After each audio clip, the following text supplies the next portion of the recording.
இப்போ நம்ம எந்த சம் வந்து பார்க்க போகிறோம்னு பார்த்தோன்னா வந்து 7th கிளாஸ் 7th செகண்ட் சாப்டரில் செகண்ட் டேர்மில் இருக்கிற மெஷர்மெண்ட்ஸுங்கிற வந்து ஒரு சப்ஜெக்டில் இருக்கிற சம்மை தான் நம்ம இப்போ வந்து பார்க்க போகிறோம். இப்போ வந்து இதில் வந்து எந்த மாதிரி கொடுத்துருக்காங்கன்னு பார்த்தோன்னா, ஒரு ground is in the form of a circle whose diameter is 350 metre. அதாவது ஒரு கிரவுண்டுன்னுட்டு வந்து சொல்லியிருக்காங்க. கிரவுண்டுங்கிறது வந்து எந்த ஃபார்மில் இருக்குதுன்னு சொல்லியிருக்காங்கன்னு பார்த்தோன்னா, முதலே அவங்க வந்து மென்ஷன் பண்ணிட்டாங்க சர்க்கிளில் இருக்குன்னுட்டு. வட்ட வடிவத்தில் இருக்கிற ஒரு கிரவுண்டு வந்து இருக்குது. அதோட டயமீட்டர்னால் வந்து இதுதான் வந்து அதோட டயமீட்ரு. அதோட டயமீட்ரு வந்து எவ்வளோ இருக்குதுன்னு பார்த்தோன்னா வந்து 350 மீட்டருன்னுட்டு வந்து சொல்லியிருக்காங்க. இப்போது ஒரு அத்லட் வந்து இருக்கார். அத்லட்னால் ஒரு வீரர் வந்து இருக்கார். அவர் வந்து என்ன பண்ணியிருக்காருன்னு பார்த்தோன்னா, மேக் 4 ரெவல்யூஷன்ஸ் 4 சுற்று வந்து சுற்றியிருக்காரு இதை வந்து. அப்போது அவர் மொத்தமாக வந்து இந்த வீடியோவில் நம்ம வந்து 7th ஸ்டாண்டர்டில் இருக்கிற செகண்ட் டேர்மில் இருக்கிற சாப்டர் 2ல் இருக்கிற மெஷர்மெண்ட்ஸில் இருக்கிற ஒன் ஆஃப் த எக்ஸசைஸ் சம்மை தான் நம்ம இப்போ வந்து பார்க்க போகிறோம். இது வந்து எக்ஸசைஸ் 2.1ல் வந்து 6th சம்மாக வந்து இருக்குது. அந்த சம்மை தான் நம்ம இப்போ வந்து பார்க்க போகிறோம்.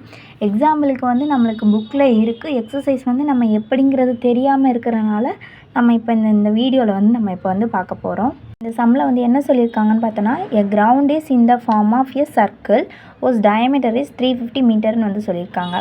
an athlete makes 4 revolutions, find the distance covered by the athlete. அதாவது ஒரு கிரவுண்டு வந்து இருக்குதான். அந்த கிரவுண்டு வந்து சர்க்குலர் ஃபார்மில் வந்து இருக்குன்னுட்டு வந்து சொல்லியிருக்காங்க. அந்த சர்க்குலர் ஃபார்மில் இருக்கிற அந்த கிரவுண்டோட வந்து டயமீட்ருனால் வந்து இதை தான் வந்து மென்ஷன் பண்ணுவாங்க. இப்போ வந்து ஒரு சர்க்கிள் இருக்குது. இதான் வந்து கிரவுண்டோட சர்க்கிள்னால் வந்து அந்த சர்க்கிளில் வந்து இதை தான் நம்ம வந்து டயமீட்டர்னுட்டு வந்து நம்ம வந்து சொல்லுவோம். அப்போ இந்த டயமீட்டர் வந்து நம்மளுக்கு என்ன கொடுத்துருக்காங்கன்னு பார்த்தோன்னா வந்து 350 மீட்டர்னு வந்து கொடுத்துருக்காங்க. ஒரு அத்லட் வந்து இருக்காராம். அந்த அத்லட் வந்து 4 ரெவல்யூஷன், அதாவது 4 வாட்டி சுற்றியிருக்காராம்.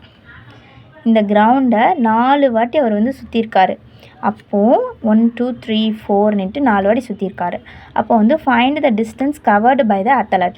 அப்போது அந்த அத்லட்னுட்டு ஒருத்தர் இருந்தார்ல, அவரை வந்து இந்த இதில் வந்து மொத்தம் எத்தனை டிஸ்டன்ஸ் வந்து ஓடிருப்பாரு. இதோட டிஸ்டன்ஸே நம்மளுக்கு வந்து சொல்லலை. அதாவது எப்படின்னா, டயமீட்டர் வந்து இதோட விட்டை வந்து நம்மளுக்கு வந்து கொடுத்துட்டாங்க. டயமீட்டர் வந்து 350 மீட்டர்னு கொடுத்துட்டாங்க. ஆனால் இவர் 4 வாட்டி சுத்தம் மொத்தலையும் அவர் வந்து ஹாய் ஃப்ரெண்ட்ஸ், இந்த வீடியோவில் நம்ம இப்போ வந்து 7th ஸ்டாண்டர்டில் இருக்கிற செகண்ட் டேர்மில் இருக்கிற மெஷர்மெண்ட்ஸுங்கிற ஒரு சாப்டரில் இருந்து எக்ஸசைஸ் 2.1ல் இருக்க 6th சம்மோட சொல்யூஷன்ஸ் தான் நம்ம இப்போ வந்து பார்க்க போகிறோம். இப்போது இதில் வந்து என்ன சொல்லியிருக்காங்கன்னு வந்து பார்த்தோன்னா வந்து, a ground is in the form of a circle whose diameter is 350 metre. an athlete makes 4 revolutions, find the distance covered by the athlete. அப்போது இந்த சம்மில் என்ன சொல்லியிருக்காங்கன்னு பார்த்தோன்னா, ஒரு கிரவுண்டு வந்து இருக்குதுன்னு சொல்லியிருக்காங்க. இந்த ஃபார்ம் ஆஃப் எ சர்க்குலர், அதாவது சர்க்கிள் ஃபார்மில் இருக்கிற ஒரு கிரவுண்ட் வந்து இருக்குது. அதோட டயமீட்டர் வந்து நம்மளுக்கு எவ்வளோன்னு கொடுத்துருக்காங்கன்னு பார்த்தோன்னா வந்து 350 மீட்டர்னு வந்து கொடுத்துருக்காங்க. நெக்ஸ்ட்டு என்ன சொல்லியிருக்காங்கன்னு பார்த்தோன்னா, ஒரு வீரர் வந்து இருக்கார். அத்லட்னா வீரர். அந்த வீரர் வந்து மேக்ஸ் 4 ரெவல்யூஷன்ஸ், அதாவது அந்த வீரர் வந்து 4 வாட்டி இந்த வந்து கிரவுண்டை வந்து சுற்றிருக்கிறாரு. 4 வாட்டி வந்து சுற்றிருக்கிறாரு. இப்போது நம்ம இதில் என்ன நம்மளை கண்டுபிடிக்க சொல்லியிருக்காங்கன்னா, find the distance covered by the athlete. அப்போது அவர் ஒவ்வொரு வாட்டியும் சுத்தம் போத்தில் எவ்வளோ டிஸ்டன்ஸை வந்து அந்த வீரர் வந்து இதை வந்து கவர் பண்ணியிருப்பாருன்னு சொல்லி கேட்காங்க. இப்போ வந்து இந்த சுற்றளவு மட்டும்தான் நம்ம இப்போ இந்த சம்மில் வந்து கண்டுபிடிக்கிறோம். இந்த சுற்றிருக்கிறாருன்னா இவர் ஒவ்வொரு வாட்டி சுத்தம் போத்தில் எவ்வளோ டிஸ்டன்ஸை வந்து கவர் பண்ணியிருப்பார் அப்படின்னு சொல்லிட்டு நம்ம வந்து கண்டுபிடிக்க போகிறோம். சரியா? இப்போ நம்ம வந்து சொல்யூஷன்ஸ்குள்ளே வந்து வந்திருக்கோம். இப்போ நம்மளுக்கு கொடுத்துருக்கிறத நம்ம எப்போயுமே வந்து கிவன் அப்படின்னு சொல்லி வந்து எடுத்து எழுதிட்டு நம்ம வந்து என்ன இருக்குதுன்னு பார்த்தோன்னா வந்து கொஸ்டினில் கொடுத்துருக்கதே வந்து டயமீட்ரு 350 மீட்ரு மட்டும்தான் கொடுத்துருக்காங்க. வேறு அந்த ஒரு அத்லட் வந்து 4 ரெவல்யூஷன்ஸ் வந்து சுற்றிருக்கிறாரு அப்படின்னு சொல்லி வந்து கொடுத்துருக்கிறத மட்டும் நம்ம இப்போ எடுத்து எழுதிட்டோம். இப்போது அவர் வந்து எவ்வளோ டிஸ்டன்ஸ் கவர் பண்ணியிருக்காங்கன்னு சொல்லியிருக்காங்க. அப்போது வந்து அந்த சர்க்கிளோட அதாவது இந்த சர்க்கிளோருக்கு உள்ளே இருக்கிற ஏரியா நம்மளுக்கு தேவையில்லை. இந்த சர்க்கிளோட எட்ஜு, அதாவது இது மட்டும் வந்து நம்ம கண்டுபிடிச்சா போதும்னு சொல்லியிருக்காங்க. அப்போ வந்து பெரிமீட்டர் ஃபார்முலா யூஸ் பண்ணால் நம்ம வந்து போதும். அப்போ வந்து பெரிமீட்டர் ஆஃப் த சர்க்கிளோட ஃபார்முலா, ஏன்னா அது கிரவுண்டே வந்து சர்க்கிள் ஃபார்மில் இருக்குல்ல, அதனால் perimeter of a circular formula நம்ம வந்து யூஸ் பண்ண போகிறோம். Perimeter of a circle formula என்னது? 2πr units. யூனிட்ஸ் வந்து போட்டுருங்க, ஏன்னா வந்து யூனிட்ஸ் போடலன்னா வந்து அதுக்கு வந்து மார்க் குறைச்சாலும் குறைப்பாங்க, அதனால் யூனிட்ஸ் போட்டுருங்க. பெரிமீட்டர் ஆஃப் எ சர்க்கிள், இந்த மெஷர்மெண்ட்டுங்கிற இந்த சாப்டரை பொறுத்த வரைக்குமே நீங்கள் வந்து ஏரியா, பெரிமீட்டர், இதில் இருக்கிற ஏரியா ஆஃப் த சர்க்கிள் இல்லை பெரிமீட்டர் ஆஃப் எ சர்க்கிள், இந்த மாதிரி இருக்கிற வந்து எல்லா ஃபார்முலாஸுமே நீங்கள் வந்து படிச்சுக்கிட்டிங்கன்னா உங்களுக்கு வந்து போடுற சம்ஸ் வந்து உங்களுக்கு ரொம்ப ரொம்ப ஈஸியாக இருக்கும். அவங்க கொடுத்துருக்கிற மீனிங் நீங்கள் கரெக்டாக புரிஞ்சுக்கிட்டிங்கன்னா அப்போ அதில் ஏரியா ஃபார்முலா யூஸ் பண்ணுமா, பெரிமீட்டர் ஃபார்முலா யூஸ் பண்ணுமா சொல்லி நீங்களே வந்து அனலைஸ் பண்ணிட்டீங்கன்னா, புரிஞ்சுக்கிட்டிங்கன்னா உங்களுக்கு சம் போடுறது இந்த சாப்டர்லாம் வந்து ரொம்ப ஈஸியாக இருக்கும். இப்போ நம்ம சம்குள்ளே போவோம். பெரிமீட்டர் ஆஃப் எ சர்க்கிளோட ஃபார்முலா வந்து 2πr யூனிட்ஸ். நம்மளுக்கு வந்து ஃபஸ்ட்டே நம்மளுக்கு வந்து தெரியும் பையோட வேல்யூ வந்து 22/7 இல்லைனா வந்து இதை நம்ம பாயிண்டில் எழுதணுன்னா வந்து 3.14 நம்மளுக்கு வந்து தெரியும் பையோட வேல்யூ. தெரியலன்னா இப்போ வந்து தெரிஞ்சுக்கோங்க, சரியா? அப்போ வந்து நம்ம இப்போ வந்து 2 × 22/7. இப்போ நம்மளுக்கு ஆரோட வேல்யூ தெரியாது. ஆரோட வேல்யூ தெரியாதுங்கிறனால 6 வச்சுக்குவோம். இப்போ பெரிமீட்டர் ஆஃப் சர்க்கிள் ஃபார்முலா எழுதிட்டோம். அதில் வந்து 6 இருக்குது. ஆரோட வேல்யூ நம்மளுக்கு வந்து தெரியாது. அப்போது நம்மளுக்கு என்ன நம்பரிங் வந்து கொடுத்துருக்காங்களோ அதிலேருந்து நம்மளோட வந்து இந்த ஆரை வந்து கண்டுபிடிக்க முடியுமான்னு பார்க்கணும். ஆருக்கும் டிக்கும் ஏதாவது வந்து சம்மந்தம் இருக்கான்னு பார்த்தோன்னா இருக்குது. இப்போ வந்து ஒரு சர்க்கிளில் வந்து இது வந்து டயமீட்டர்னுட்டு சொன்னாங்கன்னா இதோட பாதி தான் வந்து நம்மளுக்கு வந்து ரேடியஸ் அப்படின்னு சொல்லுவாங்க. அப்போது வந்து D = 2r. இப்போ நம்ம r கண்டுபிடிக்கிறோங்கிறனால r = d/2. அப்போ இதுலேருந்து நம்ம கண்டுபிடிக்கலாமா? r வந்து 350/2. அப்போ ரெண்டாவது டேபிள் யூஸ் பண்ணி நம்ம இப்போ வந்து இதை வந்து இது பண்ண போகிறோம். அப்போது இதில் வந்து 1 2 ரிமைனிங் 1 இருக்கா? இப்போ 7 2 14, ரிமைனிங் 1 இருக்குது. அப்போ வந்து 5 2 10. இது நீங்கள் டேபிள்ஸ் இப்போ 7th ஸ்டாண்டர்ட் இருக்கீங்க, 6th 7thலேருந்தே நீங்கள் வந்து டேபிள்ஸ் 2ஆவது டேபிள் 3 4 5 6 8 ஒரு எப்படி சொல்ல 10 ஒரு 12 வரைக்குமே நீங்கள் படித்து வச்சுக்கிட்டிங்கன்னா, டேபிள்ஸ் நீங்கள் படித்து வச்சுக்கிட்டிங்கன்னா இந்த சம்ஸ் நீங்கள் வந்து ஈஸியாக வந்து போட்டுடலாம். இது இந்த மெஷர்மெண்ட் சாப்டருக்கு மட்டும் கிடையாது, ஜென்ரலாகவே நீங்கள் வந்து டேபிள்ஸ் படிச்சுக்கிட்டிங்கன்னா மேக்ஸில் இந்த மாதிரி மல்டிப்ளிகேஷனுக்கோ டிவிஷனுக்கோ ரொம்ப உங்களுக்கு வந்து ஹெல்ப்ஃபுல்லாக இருக்கும். இந்த மாதிரி உங்களுக்கு செய்ய தெரியலனா நீங்கள் வந்து 350/2. அப்போ நீங்கள் வந்து போட்டிங்கன்னா 4 2, ரிமைனிங் வந்து 1 இருக்கா? ஒரு நம்பரை வந்து நெக்ஸ்ட்டு 1 டிஜிட்டை வந்து கீழே இறக்கணுன்னா 5. அப்போ வந்து 7 2 14. திருப்பி இதில் வந்து நம்மளுக்கு ரிமைனிங் 1 இருக்குது. இந்த 0 கீழே இறக்கணுன்னா 10. திருப்பி வந்து 5 2 10. அப்போ வந்து ரிமைண்டர் வந்து நம்மளுக்கு வந்து 0 ஆயிடுச்சு. இப்போது நம்ம அப்போ ரேடியஸோட வேல்யூ வந்து என்ன கண்டுபிடிச்சிருக்கோம்? 175 மீட்டர் அப்படின்னு சொல்லி வந்து கண்டுபிடிச்சிருக்கோம். ஓகேவா? இப்போ நெக்ஸ்ட்டு நம்ம இப்போ இதை வந்து அப்படியே வந்து ஃபார்முலாவில் சப்ஸ்டியூட் பண்ணோன்னா நம்மளுக்கு கிடச்சிரும். அப்போ வந்து பெரிமீட்டர் ஆஃப் சர்க்கிள் ஷார்ட்கட்டாக தான் எழுதியிருக்கேன், நீங்கள் வந்து எக்ஸ்பேண்ட் பண்ணி எழுதிக்கோங்க எக்ஸாமில், சரியா? இப்போ பெரிமீட்டர் ஆஃப் எ சர்க்கிளோட ஃபார்முலா என்னது? 2πr. இப்போ வந்து 2 × 22/7 ஆரோட வேல்யூ என்ன கண்டுபிடிச்சிருக்கோம்? 175. இப்போ வந்து இதை நம்ம வந்து 2 2s அதை வந்து நம்ம எப்படி எழுதிக்கலான்னு பார்த்தோன்னா 2 × 22 × 175/7.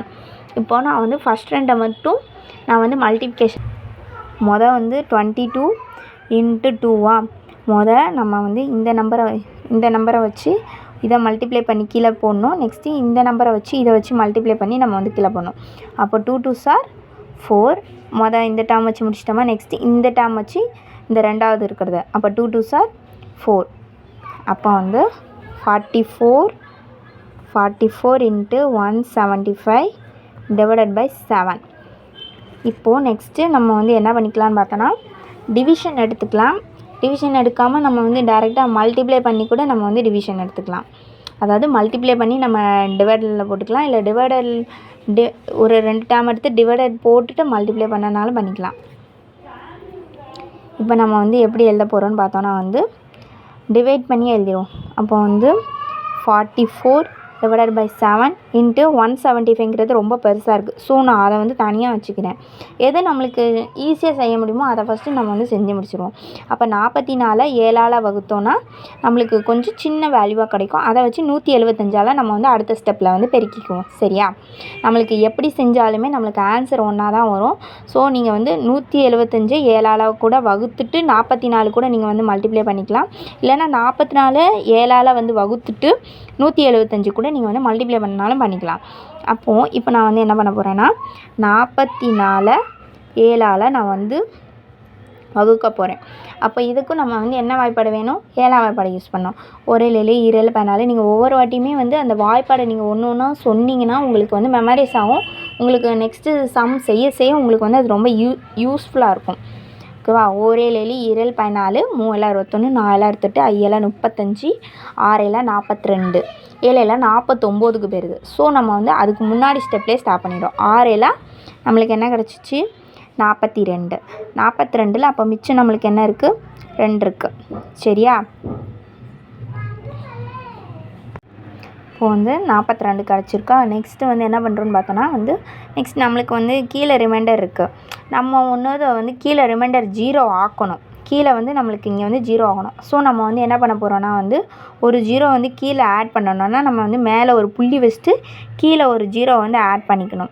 ஆட் பண்ணிவிட்டு இப்போ நீங்கள் வந்து 7ஆம் வாய்ப்பாடால் 20 எத்தனை வாட்டி போகுதுன்னு பார்த்தீங்கன்னா 1 7 2 14 3 21க்கு போயிடுது.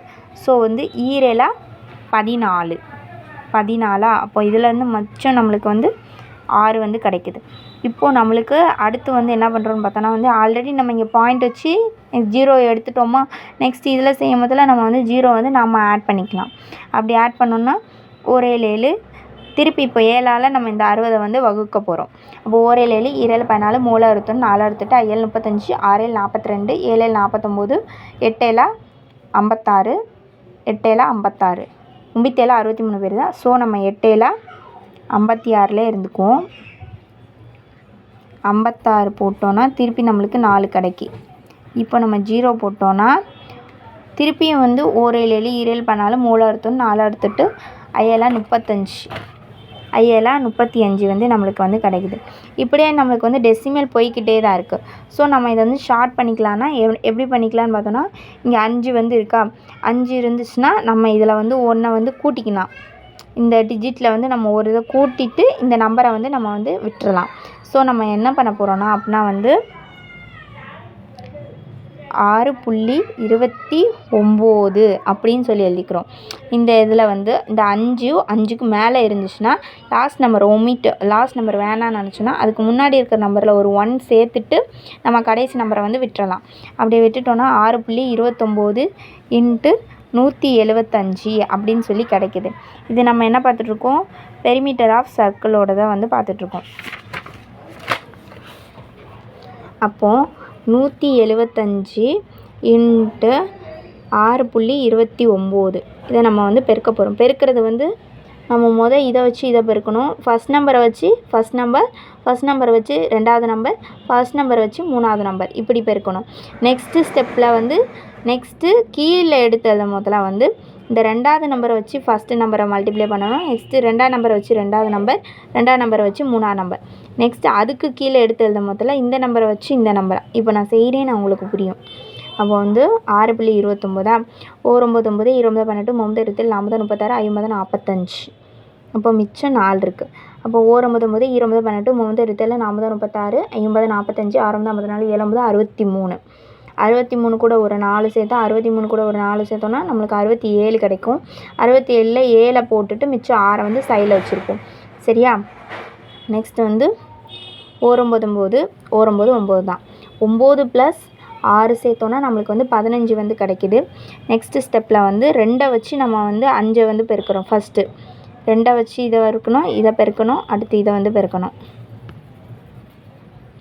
அப்போ வந்து 2 10 மிச்சம் 1 7 2 14. 14ல் 1 சேர்த்தோன்னா 15 மிச்சம் 1. அப்போ வந்து 1 2 2 1 சேர்த்தோன்னா வந்து 3. அப்புறம் நெக்ஸ்ட்டு ஸ்டெப்பில் வந்து 5 30 மிச்சம் 3. அப்போ வந்து 6 6 42 42 கூட 3 சேர்த்தோன்னா 45 மிச்சம் 4. 6 6 6ம் சேர்த்தோன்னா 10. அப்போ நம்ம இப்போ இது எல்லாத்தையும் கீழே எடுத்து எழுதணுன்னா வந்து கூட்டி எழுதணும். மொதல் இருக்கிறத அப்படியே போட்டு எழுதிக்கணும். நெக்ஸ்ட் இருக்கிறத வந்து 7. நெக்ஸ்ட்டு 5 5யும் கூட்டினோன்னா வந்து 10.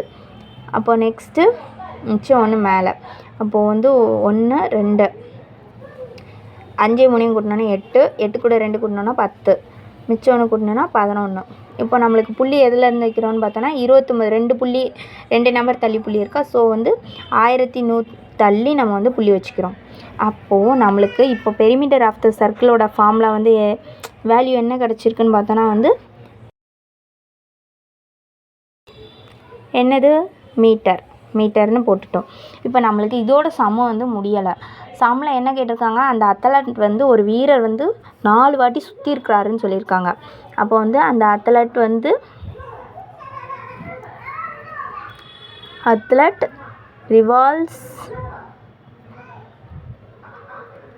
ரிவால்ஷன் ஈக்குவல் டு 4. இப்போ வந்து டோட்டல் டிஸ்டன்ஸ் நம்மளுக்கு கொஸ்டினில் இருக்கிறது அப்படியே வந்து எடுத்து எழுத போகிறோம். டோட்டல் டிஸ்டன்ஸ் ட்ராவல்டு பை கொஸ்டின்லேருந்து அப்படியே நீங்கள் வந்து மோஸ்ட்லி வந்து எழுதிக்கலாம். ட்ராவல்டு பை யாரால், அத்லட்டால். அப்போ அதை வந்து கண்டுபிடிக்க போகிறோம்.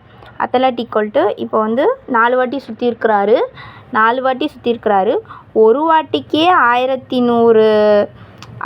அதாவது எப்படி சொல்ல, பெரிமீட்டர் ஆஃப் த சர்க்கிள்னால் என்னது, சுற்றளவு. அப்போ சுற்றளவு அந்த கிரவுண்டோட சுற்றளவு ஒரு வாட்டிக்கே 1100 இருக்குது. அப்போது அவர் வந்து 4 வாட்டி சுற்றினாருன்னா இது 4 மடங்கு கூட. அப்போ இது ரெண்டுத்தையும் நம்ம என்ன பண்ணணும், பெருக்கிட்டோன்னா நம்மளுக்கு ஆன்சர் வந்து கிடச்சிரும். அப்போ வந்து 1100 இன்ட்டு 4 பெருக்கணுன்னா 0க்கு வந்து மதிப்பு கிடையாது.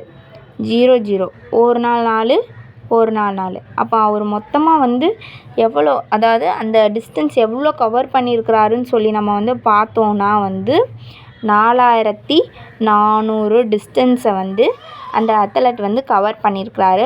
டிஸ்டன்ஸுன்னு சொல்லி கொடுத்துருக்கறனால இதை நம்ம கண்டிப்பாக வந்து யூனிட்ஸ் போட்டு எழுத மறந்துடாதீங்க. மீட்ரு போட்டு எழுதுங்க, சரியா. அப்போ வந்து ஆன்சர் எடுத்து எழுத முதல்ல கொஸ்டினில் இருக்கிற மாதிரியே வந்து எடுத்து எழுதிருங்க. the distance covered by the athlete which is equal to அப்படின்னு போட்டு இப்போ நம்ம கண்டுபிடிச்ச 4400 மீட்டர் அப்படின்னு சொல்லி முடிச்சிட்டிங்கன்னா